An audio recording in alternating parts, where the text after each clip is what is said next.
Hello friends, welcome back to my channel SSA Cooking World.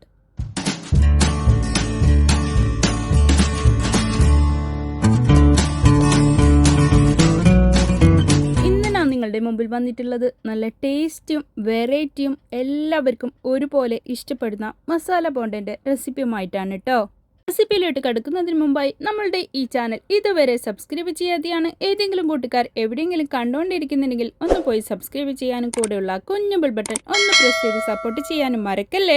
എന്നാലേ ഞാനിടുന്ന പുതിയ പുതിയ വീഡിയോസിൻ്റെ നോട്ടിഫിക്കേഷൻ നിങ്ങളിലെത്തുകയുള്ളൂ, നിങ്ങൾക്കത് അപ്പോഴപ്പോൾ തന്നെ കാണാനും പറ്റത്തുള്ളൂ. ഇവിടെ എല്ലാവർക്കും ഒരുപോലെ ഇഷ്ടപ്പെട്ട ഒരു സ്നാക്ക് കൂടിയാണ് ഇത് ഒരു വെറൈറ്റി രീതിയിലാണ് ഞാൻ ഉണ്ടാക്കുന്നുള്ളത്. അപ്പോൾ വീഡിയോയിലോട്ട് കടക്കാം, സ്കിപ്പ് ചെയ്യാതെ കാണണേ.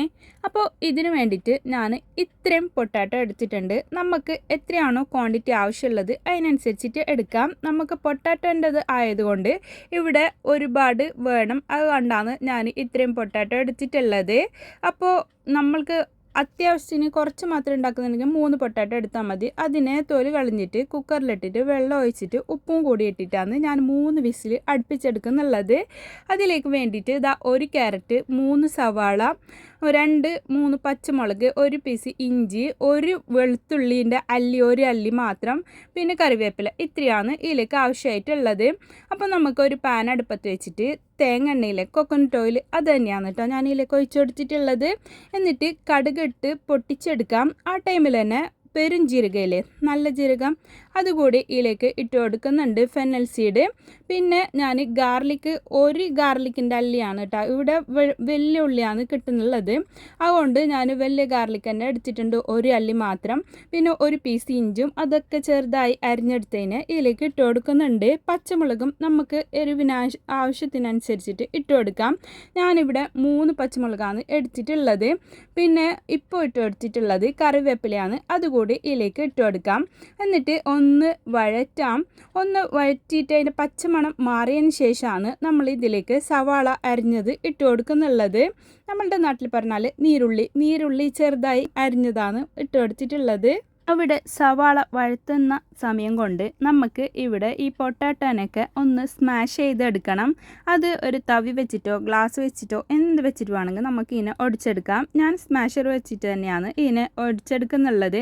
നല്ല പോലെ ഒടിച്ചെടുത്തിട്ട് നമുക്കവിടെ മാറ്റി വെക്കാം. എന്നിട്ട് ഇത് ഒന്ന് വഴണ്ട് വന്നതിന് ശേഷം ഇതിലേക്ക് ഞാൻ കുറച്ച് ഉപ്പ് കൂടി ചേർത്ത് കൊടുക്കുന്നുണ്ട് കേട്ടോ. അതിന് മുമ്പായിട്ട് ക്യാരറ്റില്ലേ നമ്മൾ ചെറുതായി നുറുങ്ങി വെച്ചിട്ടുണ്ടായിരുന്നുള്ളത് അതുകൂടി ഇതിലേക്ക് ചേർത്ത് കൊടുത്തിട്ടുണ്ട്.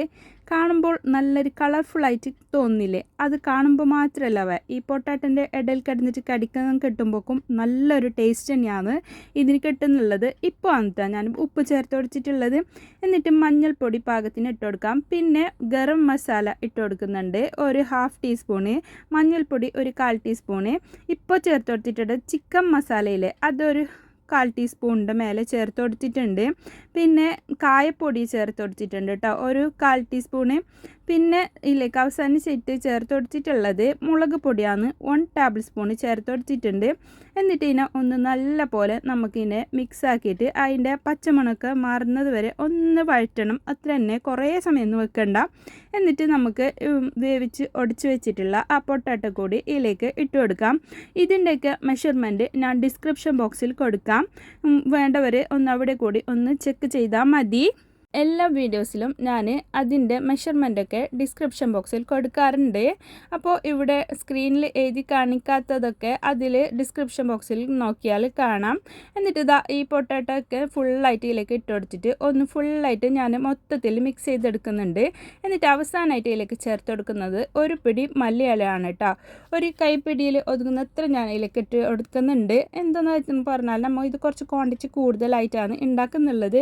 ഒരു 10-30 എനിക്ക് ഇവിടെ കിട്ടിയിട്ടുണ്ട് ഇത്രയും ക്വാണ്ടിറ്റിയിൽ. എന്നിട്ട് നമുക്ക് ഇതിനെ ഓരോ ബോൾസാക്കി എടുക്കാം.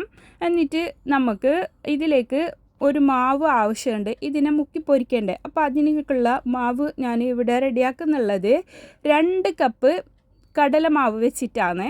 അപ്പോൾ 2 കപ്പ് കടലമാവിലേക്ക് 2 ടേബിൾ സ്പൂണ് അരിപ്പൊടിയിലെ അത് വറുത്തതോ വറുക്കാത്തതോ എന്തായാലും കുഴപ്പമില്ല. പച്ചരിപ്പൊടി നൈസ് പത്തിരീൻ്റെ ആ അരിപ്പൊടിയും പിന്നെ 2 ടേബിൾ സ്പൂണും മൈദപ്പൊടിയാണ് ഇപ്പോൾ ചേർത്ത് കൊടുത്തിട്ടുള്ളത്. ഒരു 1/4 ടീസ്പൂണിന് മേലെ മഞ്ഞൾപ്പൊടി ഇട്ട് കൊടുക്കുന്നുണ്ട്. പിന്നെ കുറച്ച് കായപ്പൊടി ഇതിലേക്കും കൂടി ചേർത്ത് കൊടുക്കുന്നുണ്ട്. ബേക്കിംഗ് സോഡ ഒരു നുള്ള് ഇതിലേക്ക് ഇട്ട് കൊടുത്തിട്ടുണ്ട്, ഒരു 1/4 ടീസ്പൂണ്. പിന്നെ 1 ടീസ്പൂണ് മുളക് പൊടിയില്ലേ, കാശ്മീരി റെഡ് ചില്ലി, അത് കൂടി ഇട്ട് കൊടുത്തിട്ടുണ്ട്. പാകത്തിനുള്ള ഉപ്പും ഈ ടൈമിൽ ചേർത്ത് കൊടുക്കാം. എന്നിട്ട് ആദ്യം തന്നെ നമുക്കൊരു വിസ്ക് വെച്ചിട്ട് ഇങ്ങനെ മൊത്തത്തിലായി മിക്സ് ചെയ്ത് കൊടുക്കാം. അതിനുശേഷം ഇതിലേക്ക് ഞാൻ 2 കപ്പ് വെള്ളം വരെ ഒഴിച്ചു കൊടുക്കുന്നുണ്ട് കേട്ടോ. ആദ്യം തന്നെ 2 കപ്പ് ഒഴിച്ചു കൊടുത്തിട്ട് നമ്മൾ മിക്സ് ആക്കരുത്, അപ്പോൾ വെള്ളം കൂടിയ പോലെയൊക്കെ തോന്നും. ആ ടൈമിൽ ഞാൻ അടുപ്പത്ത് ചീനച്ചട്ടി വെച്ചിട്ട് എണ്ണ ചൂടാവാൻ വേണ്ടി വെച്ച് കൊടുത്തിട്ടുണ്ട്. അപ്പോഴത്തേനും ഇത് നമുക്ക് കലക്കി എടുത്തിട്ടുണ്ട് മാവിനെ. അപ്പോൾ ഇതിലേക്ക് ബോൾസും ഇവിടെ റെഡി ആയിട്ടുണ്ട്. ഇങ്ങനെ ഇതിലേക്ക് മുക്കിയിട്ട് നമുക്ക് പൊരിച്ചെടുക്കാം. നല്ല ചൂടായ എണ്ണയിലേക്ക് വേണം കേട്ടോ ഇട്ടിട്ട് പൊരിച്ചെടുക്കാൻ. എണ്ണ ചൂടാവാത്ത ഒരിക്കലും നമ്മൾ ഇത് ഇടരുത്. മീഡിയം ടു ലോ ഫ്ലെയിമിൽ വെച്ചിട്ട് വേണം നമ്മൾ ഇത് പൊരിച്ചെടുക്കാൻ വേണ്ടിയിട്ട്. വെറും ലോ ഫ്ലെയിമിൽ വെച്ചിട്ട് എപ്പോഴും പൊരിച്ചെടുക്കരുത്, അപ്പോൾ അതിലേക്ക് എണ്ണ കുടിക്കും. അതുകൊണ്ട് മീഡിയം ടു ഹൈ ഫ്ലെയിമിൽ വെച്ചിട്ട് തന്നെ പൊരിച്ചെടുക്കണം. അപ്പോൾ ഇത് ഇട്ടതിന് ശേഷം ഒന്ന് മീഡിയം ഫ്ലെയിമിലാക്കി വെച്ചാൽ മതി. ഇടുന്ന ടൈമിൽ നല്ല ചൂട് വേണം എണ്ണക്ക്. എപ്പോഴും ഇതൊക്കെ ചെറിയ ഈ കാര്യങ്ങളൊക്കെ ശ്രദ്ധിച്ചാൽ നമുക്ക് അടിപൊളിയായിട്ടുള്ള മസാല ബോണ്ട തയ്യാറാക്കി കഴിക്കാവുന്നതേ ഉള്ളൂ. പൊട്ടാറ്റോ വെച്ചിട്ടുള്ള നമ്മളുടെ പഞ്ചാബി സമൂസയിലെ അതും ഇവിടെ മക്കൾക്കൊക്കെ ഒരുപാട് ഇഷ്ടമാണ്. പൊട്ടാറ്റോ വെച്ച് എന്തുണ്ടാക്കിയാലും അവർക്ക് ഒരുപാട് ഇഷ്ടമാണ്. അപ്പോൾ ഞാൻ ഉണ്ടാക്കുന്ന ടൈമിൽ ഒരുപാട് ക്വാണ്ടിറ്റി കൂടുതലായിട്ടാണ് ഉണ്ടാക്കാറുള്ളത്. അപ്പം നിങ്ങളും ഇതുപോലെ തയ്യാറാക്കിയിട്ട് നോക്ക്. ചായ തിളക്കുന്ന സമയം മതി എന്നൊന്നും ഞാൻ പറയുന്നില്ല, ഒരു 5-10 മിനിറ്റ് എന്തായാലും എടുക്കും.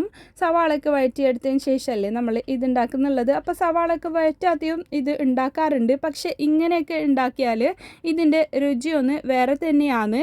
എന്തായാലും ട്രൈ ചെയ്യാത്തവരുണ്ടെങ്കിൽ ഒന്ന് ട്രൈ ചെയ്തിട്ട് നോക്ക്. നമ്മളുടെ തട്ടുകടയിലൊക്കെ കണ്ണാടി ചില്ല് കൂട്ടിലൊക്കെ ഇട്ട് വെച്ചിട്ടുണ്ടാകുന്ന ആ ബോണ്ടയില്ലേ, സെയിം ആ ബോണ്ട തന്നെയാണ് കേട്ടോ. പക്ഷേ വീട്ടിലുണ്ടാക്കുമ്പോൾ നമ്മളുടേതായിട്ടുള്ള രീതിയിൽ വെറൈറ്റി ആയിട്ട് ഉണ്ടാക്കുന്നേ ഉള്ളൂ. അപ്പോൾ അടിപൊളിയായിട്ട് കഴിക്കാൻ പറ്റിയ ഒരു ഈവനിങ് സ്നാക്കാണ് ഇത്. ഇതുപോലുള്ള വെറൈറ്റി ആയിട്ടുള്ള പലഹാരങ്ങൾ ഞാൻ ഇതിനു മുമ്പും വീഡിയോ അപ്ലോഡ് ചെയ്തിട്ടുണ്ട്. കാണാത്തവരുണ്ടെങ്കിൽ ഒന്ന് പോയി കണ്ടു നോക്ക്. എല്ലാവർക്കും ഒരുപോലെ ഇഷ്ടപ്പെടും. സാധാരണയായി എല്ലാവരും ഉണ്ടാക്കുന്നതിൽ നിന്നും വ്യത്യസ്തമായ ഒരു രുചിയാണ് നമ്മളുടെ ഈ മസാല ബോണ്ടയ്ക്കുള്ളത്. എന്തായാലും ഒരു തവണയെങ്കിലും ഇത് ട്രൈ ചെയ്യാത്തവരുണ്ടെങ്കിൽ ട്രൈ ചെയ്തിട്ട് നോക്ക്. മസാല ബോണ്ട ഇഷ്ടപ്പെടാത്തവർ വരെ ഇത് കഴിച്ചാൽ ഇഷ്ടപ്പെടും. അതുപോലെ തന്നെ സെയിൽ ചെയ്യാനും പറ്റിയ ഒരു വെറൈറ്റി സ്നാക്ക് തന്നെയാണ് ഈ മസാല ബോണ്ടൻ്റെത്. ഇതിനെ ഓപ്പൺ ചെയ്തും ഞാൻ കാണിച്ചു തരാം എങ്ങനെയാണ് അതിൻ്റെ അകത്തും ഉള്ളതെന്ന്. അപ്പോൾ എല്ലാവരും ഒന്ന് ഇന്ന് തന്നെ ട്രൈ ചെയ്തിട്ട് നോക്കട്ടെ എന്ന് അഭിപ്രായം പറയാൻ മറക്കല്ലേ. എൻ്റെ ഈ റെസിപ്പി നിങ്ങൾക്ക് എല്ലാവർക്കും ഇഷ്ടപ്പെട്ടെന്ന് ഞാൻ വിചാരിക്കുന്നു. ഇഷ്ടപ്പെട്ടാൽ നിങ്ങളുടെ ഫ്രണ്ട്സ് ആൻഡ് ഫാമിലിക്ക് ഒന്ന് ഷെയർ ചെയ്ത് കൊടുക്കാനും ലൈക്ക് ചെയ്യാനും നിങ്ങളുടെ വലിയൊരു അഭിപ്രായങ്ങൾ താഴെ കമൻറ്റ് ബോക്സിൽ കൊടുക്കാനും മറക്കല്ലേ. ഇനിയും ഒരുപാട് പുതിയ വീഡിയോസുമായും കിച്ചൺ ടിപ്സുമായും നിങ്ങളുടെ മുമ്പിൽ വരുന്നത് വരെ എല്ലാവർക്കും ബൈ. Thanks for watching.